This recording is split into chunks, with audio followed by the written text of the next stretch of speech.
Good morning, students. Now we start the subject called as strength of materials. It is general mechanical engineering for electrical and strength of materials for civil and mechanical, both for polytechnic and engineering.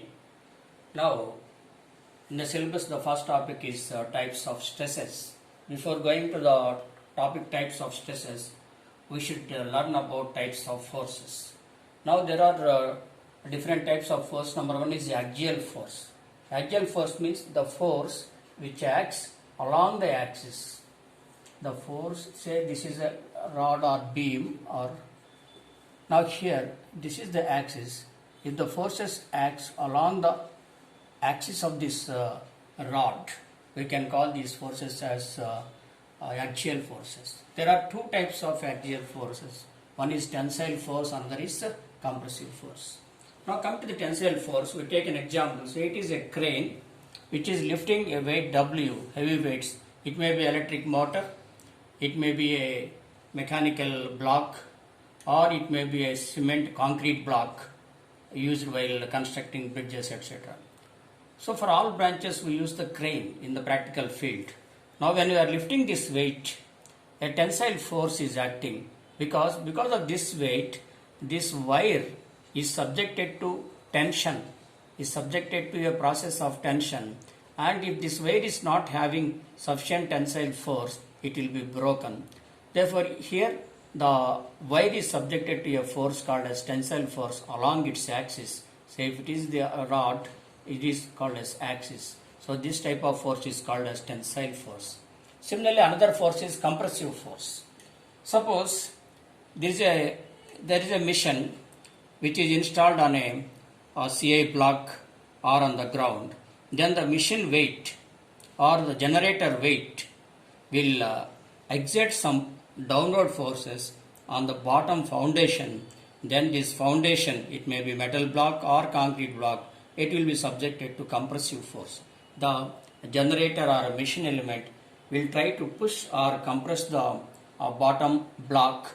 Then this type of force is called as compressive force, which is pushing effect is called as compressive force, and the force which is having pulling effect, for example here the wire is subjected to pulling or tension, that pulling force is called as tensile force and pushing force is called as compressive force.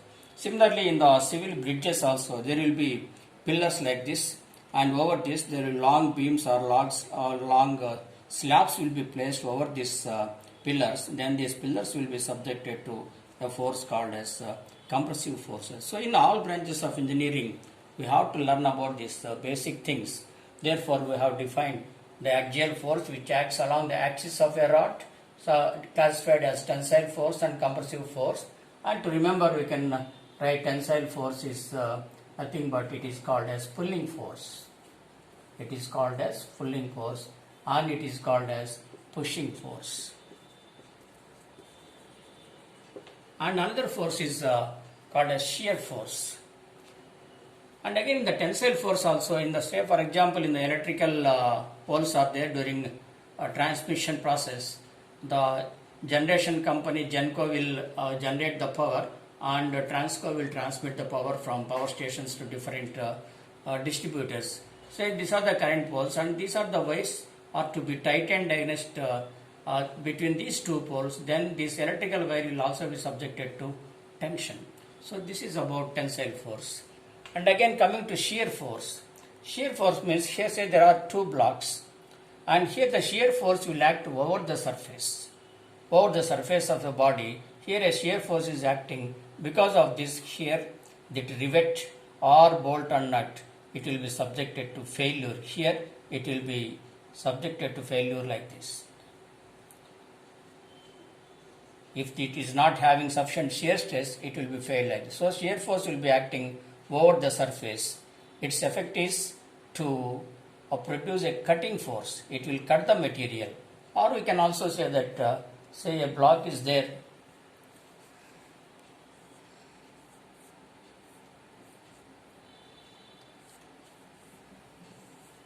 A block is like this, connected to a vertical member. Here a shear force will be acting because of this say if you take in the front view, suppose this is the block.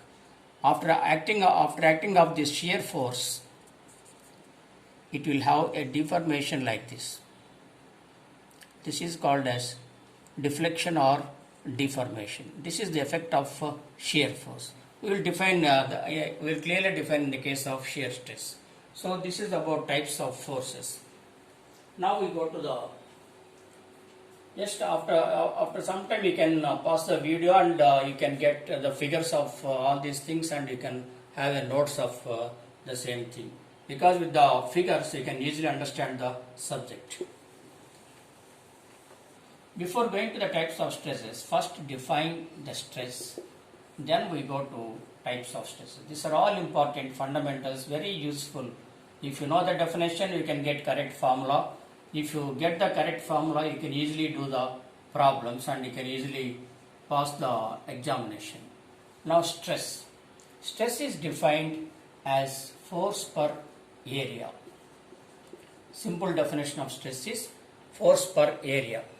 That is here a circular rod is there. Here a force F is acting.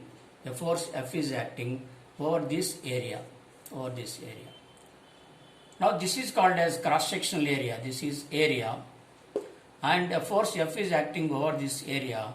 Then that is called as stress. What is the practical significance of the stress? For example, we take a force acting here.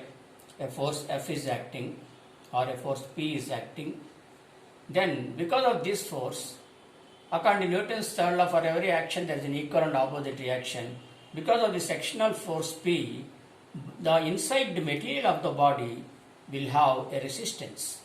This is called as resistance. That means it will prevent the effect of external force. If there is no internal resistance inside the body, this material will be broken or it will be failed. Therefore, while manufacturing, the engineers they will test for internal forces. For example, this is the external force P, and there are internal stresses R. This will be equal, but magnitude is opposite. Magnitude is equal, but direction is opposite. For example, if it is having a 15 newtons of force, this is the force P. Having it is applied, a load of 15 newtons is applied, then the resistance will also be equal to 15 newtons. Then this material will be in the state of equilibrium. That means it will not get failed. It will not be failed. It will not be broken. So this R and F are both R and load are equal. Therefore, it is nothing but stress is nothing but we can. Strictly we should write it as resisting force. We should write it as resisting force per area, but for simplification we write force per area. So this is the force and this is the area. Here also we take the cross-sectional area. So unit is Newton per meter square. The unit of stress is Newton per meter square. Now types of stresses. Number 1, tensile stress. It's nothing but simple definition is stress is equal to force per area. Tensile stress means tensile force or pulling force per area, resisting area. Now here we can say this P is the tensile force, and in the case of circular rod we can say that P or F is the force, P is the force, and area if it is circular rod, if D is the diameter, resisting area is pi d square by 4. Pi d square by 4, or simply you can write 4p by pi d square. Similarly, tensile stress is of again another stress is there, that is compressive stresses. Compressive stress.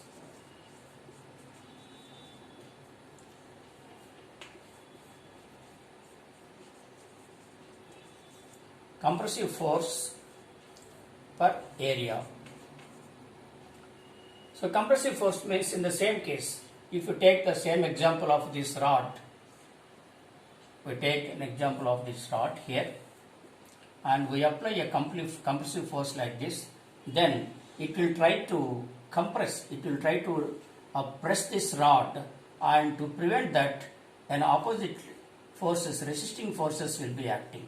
Here also, when we are applying pulling force, here it tries to come out like this, but opposite forces will be acting to prevent this elongation.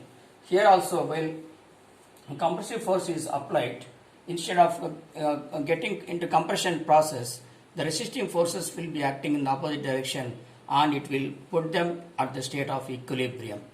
Now here, this compressive force is equal to, this compressive force PC is equal to resistance force RC. Therefore, we write compressive force bar area. So here again we get PC, compressive force, PT is the tensile force. Again area, resisting area in case of rod is pi d square by 4. Suppose if you take a square shape bar, the resisting area will be, say if it is B is the width for square shape, B into B, cross-sectional area is equal to B into B, that is equal to B square. Suppose if you take a rectangular bar, say it is width is B, thickness is T, then this is the cross-sectional area which is equal to B into T. So for circular rod cross-section area is PD, pi d square by 4. For square rod cross-section area is B square. And for rectangular bar, the cross-section area is B into T. So this is the these are the types of stresses: tensile stress, compressive stress. Now we go to shear stress. The figures are very important.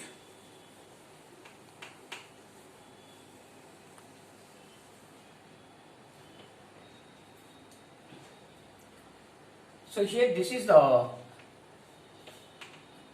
say there is a rod here.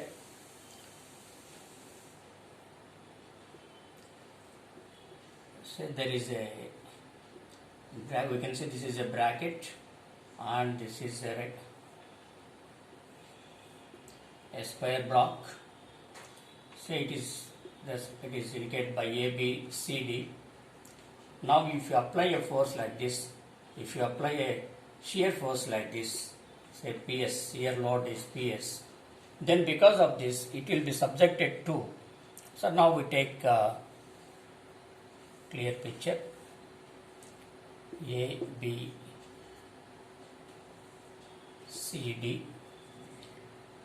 Now because of this shear force, it will be having some deflection, say let it be BB dash, and let this deflection be X and let this length be Y.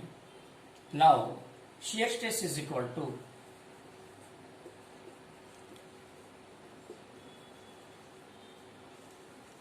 shear force per area. Now the shear force is PS per shear area. But here in this case, we define this as shear strain, this as shear strain.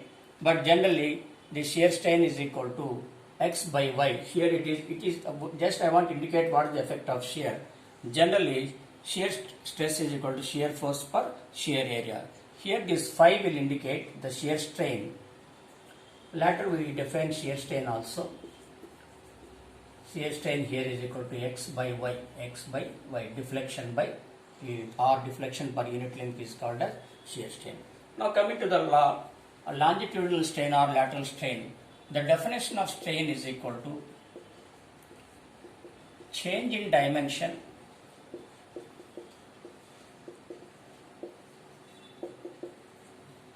by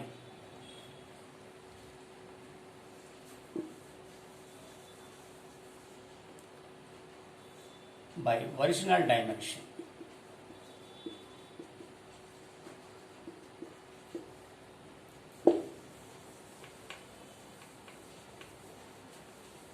Again we have three types of strains. Number 1, longitudinal strain.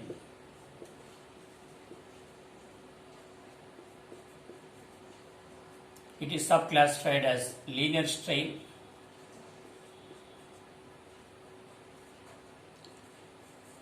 and linear strain or compressive strain. Linear strain say or tensile strain, and another is compressive strain.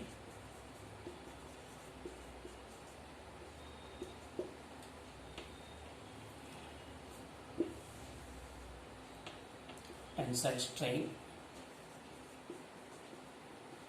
another is compressive. Tensile strain means, suppose if you take a length of bar L, its length is L. So you apply a force, tensile force. If you apply a tensile force here, its length will be, tensile force PT is applied, its length will be changed like this. So this change in length will be dl. Now this tensile strain is equal to, you can write EL, tensile strain is written as tensile strain. EL is equal to change in length, that is dl, by original length, that is L. So this dl by L is nothing but, we can write change in length by original length. It is called as tensile strain. Suppose now in the same case,